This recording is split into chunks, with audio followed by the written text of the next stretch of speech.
Virgo, someone is ashamed of what they did to you. There's something nobody told you about, waiting for someone to feel ashamed of what they did to you. The longer you wait, the more you become the sole witness to your own case. You think you're waiting for an apology, but if you pay close attention, you'll realize you've rewritten that scene so many times in your head that you can no longer separate what happened from what you imagined should have happened. And the strangest thing is that you, Virgo, who can see the details that everyone else ignores, who perceives the hidden intention behind every gesture, have never applied that same magnifying glass to the most obvious question of all. Why do you still need the other person to feel ashamed for you to finally feel free? Perhaps the answer isn't where you're looking. Perhaps it was never outside of you, and what comes next might be the first time someone shows you exactly where it's always been. You've probably wondered, more than once, at completely random moments of the day, if the person who hurt you thinks about you sometimes, if they remember you clearly, if, in some quiet moment of their day, a specific scene comes back and squeezes their chest the way it squeezed yours. Most people would answer that question quickly and move on. Not you. You kept the question, polished it, and kept asking yourself it so many times that it became part of the furniture in your head. You reconstruct the entire scene, not just once, several times. You already know by heart every gesture, every word, the exact inflection of voice at the moment everything changed. You review it like someone watching a camera recording again, searching, frame by frame, for the instant when perhaps you could have acted differently, or the instant when it became obvious that the problem was never yours. You don't do this out of vanity. You do it because somehow you believe that if you look closely enough, you will finally find the piece that explains everything. And while you review, you keep it. Every detail becomes evidence, date, time, context. Not because you want to use it against anyone, you would never use it, but because part of you is afraid of forgetting and, without realizing it, starting to doubt that it really happened the way it did. There's a drawer inside you that should have been closed a long time ago, but you reopen it from time to time, just to check if things are still exactly where you left them. Just to remind yourself that you didn't invent any of it. But then comes the strange part. While you're gathering evidence against the person who hurt you, you're also unintentionally building their defense. You remember that they were also carrying something during that period. You remember the difficult childhood they once mentioned, the bad day they had, the pain that probably motivated it all. You understand their side so well that at some point, it even seems like you're defending someone in court for free without anyone asking. And the question no one asked you but should have is, if you can understand so deeply what motivated the other person to hurt you, why have you never applied that same care, that same generosity of interpretation to your own pain? Perhaps because, deep down, you're not expecting to understand the other person. You're waiting for a verdict, a moment when someone somewhere will finally say aloud that yes, that was wrong, and yes, you were right to feel what you felt. You're sitting in a courtroom that only exists inside you, waiting for a sentence that may never be read. And when that proof doesn't come, because it almost never comes in the way you imagine, you do what you've always done since you were little. You take on the missing weight yourself. Without realizing it, you recalculate the entire story until it fits inside you. It becomes your responsibility to have trusted too much, to have spoken too little, to have felt what you felt the way you felt it. The pain that was his to carry begins, slowly, to settle inside you, as if it were easier to be guilty than to accept that some things simply happen without explanation, without justice, without closure. And that's where the question lies that you probably never formulated this way, not even to yourself, in the silence of an empty room. What if the shame you so desperately expect the other person to feel isn't, and never has been, the key to your freedom? What if, all this time, the door you imagine locked from the outside could only be opened from the outside? in your direction all this time. It was while searching for answers to this that I found this digital book. The divine path that guides your zodiac sign to a life of purpose speaks precisely to this blind spot that Virgo carries. The enormous capacity to understand others and the almost automatic difficulty of applying that same care inward. It doesn't promise an apology that never came. It teaches you to recognize the exact moment when you traded your own clarity for the attempt to decipher someone who may never explain themselves. It's a shift in attitude, not in expectation. Stop waiting for an external verdict and learn to recognize, on your own, what is yours to carry and what never was. If you've made it this far, it's quite likely you still have that tight feeling in your chest, recognizing a pattern in yourself that perhaps never had words before today. This discomfort is not a sign of weakness. It's the first moment this story stops repeating itself silently, and this kind of recognition passes quickly.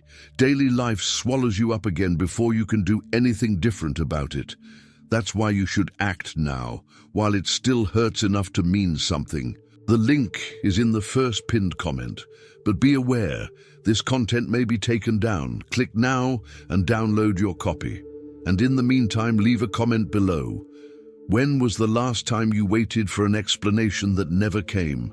And what did you do with that silence? Notice how, even after acknowledging all of this, a part of you still resists letting go of the case. Not because you enjoy suffering, but because letting go means admitting that there may never be a formal closure, no closing ceremony, no moment when someone bangs the gavel and says, "It's resolved." And for someone who organizes the world through clear categories, beginning, middle, and end, living with a permanently open case is almost unbearable. But that's exactly where the next layer of this story lies. You spent so much time waiting for that confession that you didn't even realize when the waiting became your home. An entire house built around a word that was never spoken. And the strange thing is that while you wait, you continue to function perfectly on the outside. You work, you smile, you take care of everyone, you solve other people's problems with impressive precision, as if you were trapped inside a locked door, waiting for someone to come and unlock it, without ever considering that perhaps the key was never with that person. Perhaps they never had that key. Perhaps all this time the lock only responded to your own hand. Think about how many times you've rehearsed, alone, what you would say if that conversation finally happened. You've organized your sentences, decided on the tone you would use, even imagined the expression on the other person's face when they finally understood the magnitude of what they caused. This mental rehearsal has become almost a ritual, repeated in bank queues, in the car, in the minutes before falling asleep. And each time you repeat it, a part of you believes for a second that this time it will be different, that this time the scene will leave your head and actually happen out there. But it never happens exactly as you imagined, and maybe that's not your failure. Maybe it's just proof that you're waiting for something that never entirely depended on you achieving it or not. This changes everything, because it means that your peace never depended on someone else's confession. It's hard to accept, because a large part of you has been trained to believe that external recognition is the only valid proof that something really hurt. But no external proof will arrive exactly as you imagined it during your best and worst nights. And perhaps the real invitation today isn't to keep waiting for a specific phrase, but to realize that you already know, without needing a witness, exactly the magnitude of what happened. There's a subtle but enormous difference between wanting justice and depending on it to continue living. The first is healthy. It acknowledges that something wrong happened and names it bluntly. The second traps you at a fixed point in time, waiting for someone else's clock to finally match yours. And the problem with waiting for someone else's clock is that you never know if it's still running, if it was stopped on purpose, or if it simply never existed the way you imagined. Meanwhile, Your own time keeps running, wasting precious minutes in a waiting room that may not even have anyone on the other side anymore. You just realized you were waiting for a key that may never have existed on the other side. This is uncomfortable, but it's also the first real way out. The book, The Divine Path That Guides Your Zodiac Sign to a Life of Purpose, addresses exactly this point: how Virgo can learn to recognize the value of their own pain without depending on anyone else to validate it first. It's not about ceasing to feel, it's about stopping outsourcing your own clarity. The last copies are running out, and this type of content tends to disappear without warning. The link is in the first pinned comment. The last copies are running out. Click now and begin your journey towards the clarity and genius you deserve. There's an image that perhaps describes you better than any other. You've spent your whole life polishing other people's mirrors, helping those you love to see their own beauty, their own worth, their own qualities that those same people couldn't see. You did it with surgical precision, finding exactly the right word, the right compliment, the right moment to say what was missing. And amidst so much care for other people's reflections, you never turned that same mirror with that same delicacy towards yourself. Ask yourself honestly, when was the last time you looked at your own journey with the same pride you feel when talking about the achievements of someone you love? You probably have a ready list at your fingertips of everything admirable that others have done. Now try to list what you yourself have done. The delay in this answer already says a lot about the habit you've unintentionally developed of always shining the light outward. This didn't come out of nowhere. Someone, at some point in your life, taught you, perhaps without any intention to hurt you, that praising yourself was arrogance, that taking up space was excessive, that the safe place was for those who observe and adjust others, never for those who also need adjustment. And you learned this lesson so well that today it doesn't even seem like a lesson. It just seems like who you are. The mirror you keep hanging behind your door is covered in dust. Not because you lack the ability to look, you do more than anyone else you know, but because deep down there's an old fear that by looking at yourself with the same clarity you use for others, you'll find something you don't know how to fix. What if, this time, what appeared in the reflection wasn't a flaw to be corrected, but simply someone who deserved more care than they received? Perhaps the deepest reason you've never turned that mirror around for yourself is simpler than it seems. You learned very early on that love and usefulness go hand in hand, that your worth was tied to how much you managed to fix, help, solve.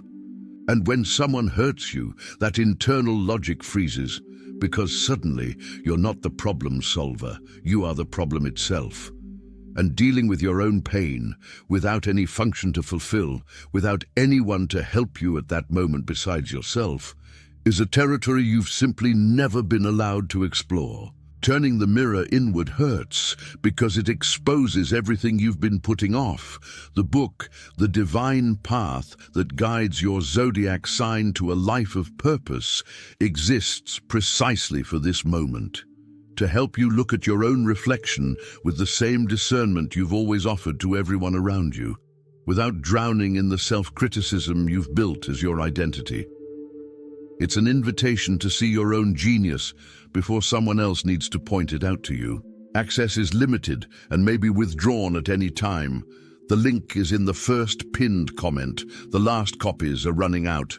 Click now and begin your journey towards the clarity and genius you deserve. There's a version of this story you've never told aloud, not even to those closest to you, the version where, in the absence of anyone to take responsibility, you yourself assumed the role of the accused. Without realizing it, you rewrote the facts until they fit within you. It became your fault for trusting, for staying, for taking too long to realize. You're serving a sentence for a crime you didn't commit, simply because until now, no one else has come forward to claim responsibility. And serving this sentence, however strange it may seem, has become more comfortable than accepting that some things simply happen without anyone ready to confess. Pay attention to the vocabulary you use when you talk about it, even if only in your own head. You say, "I should have realized it sooner." You say, "I was naive." You rarely say, "He did this to me," without immediately finding a reason to soften the phrase. This linguistic habit is not accidental. It's the clearest evidence that you have unconsciously accepted being the guardian of a guilt that never had your name written on it. It's worth pausing and observing this language closely, almost like a detective investigating their own words.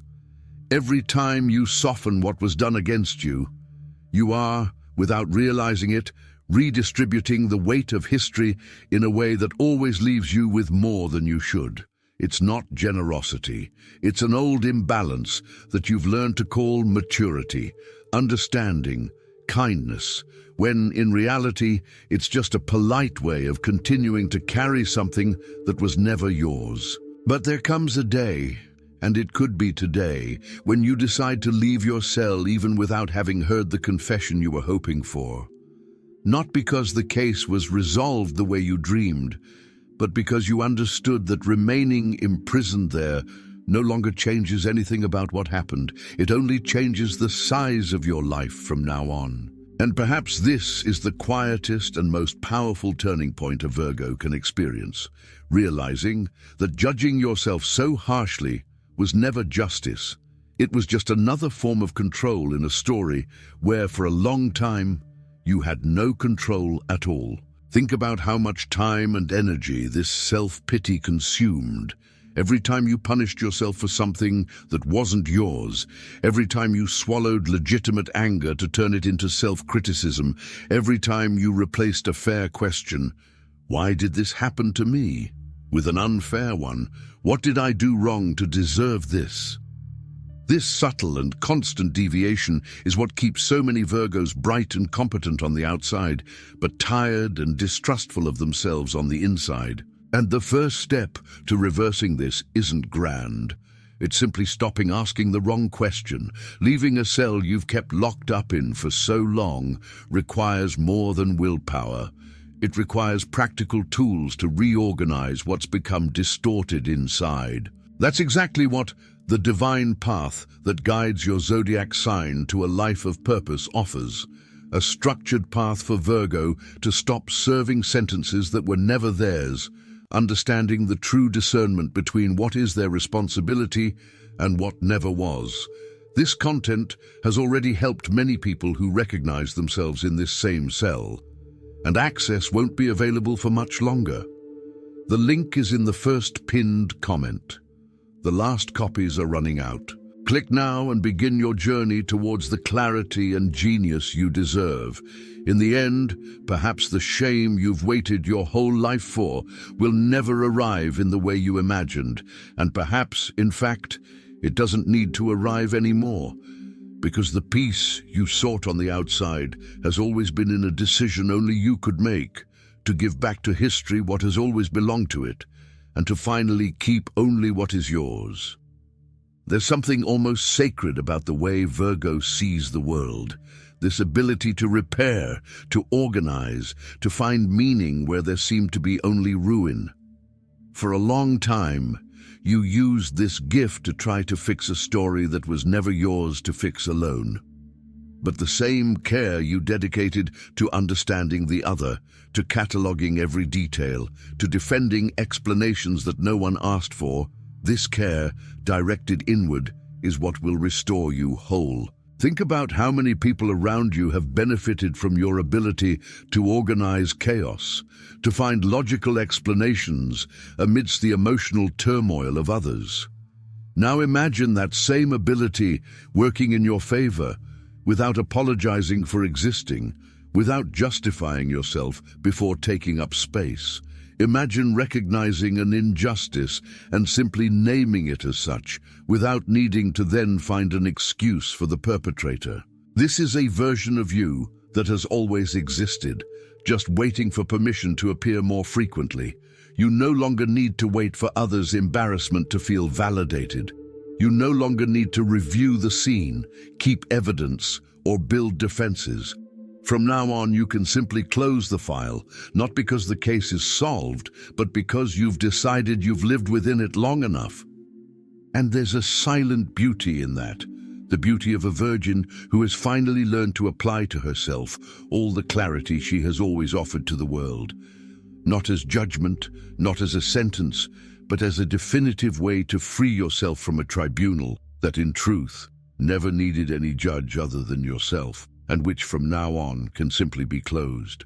And when that file finally closes, what remains isn't emptiness, it's space. Space for a version of yourself that doesn't need to understand everything to move forward, that doesn't need any verdict to recognize its own worth. A virgin who learned the hard way that the clarity she always offered to the world also had all this time a place reserved for herself.